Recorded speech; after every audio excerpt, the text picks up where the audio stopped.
অনুরাগী ছোঁয়া ধারাবাহিকের আজকের পর্বে দেখা যায় একদিকে অভিজিতের বউকে দেখার পর মাথায় আকাশ ভেঙে পড়ে আদিত্যর, অন্যদিকে সুদীপা তার বাবার খোঁজ না পেয়ে একলাই বেরিয়ে পড়ে তার বাবাকে চারদিকে খোঁজার জন্য। অপরদিকে গ্রামবাসীরাও বেশ হতাশ হয়ে যায়, তারা বুঝতে পারে না যে কোথায় গেল হিমাদ্রি বাবু। তবে কিছু লোক জানায় যে হয়তো ওই সুন্দর তার গুন্ডাগুলোকে দিয়ে হিমাদ্রি বাবুর কোনো ক্ষতি করতে পারে।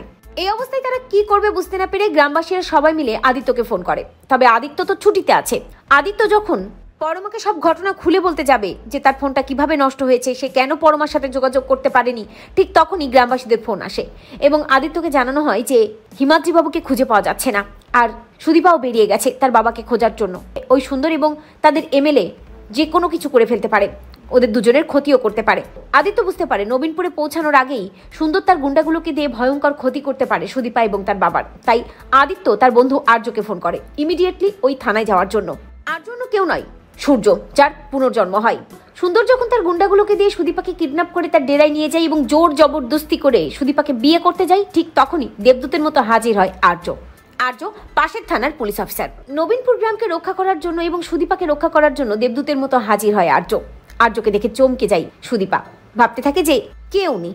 অন্যদিকে আর্য দেবদূতের মতো হাজির হয়ে সুন্দর গুন্ডাকে আচ্ছা মতো ধোলাই করে এবং সুদীপাকে রক্ষা করে। তো বন্ধুরা, তোমরা এটা চাও তো এভাবেই যেন আদিত্য পৌঁছানোর আগে আর্য সুদীপাকে রক্ষা করে? কমেন্ট করে জানাতে ভুলো না।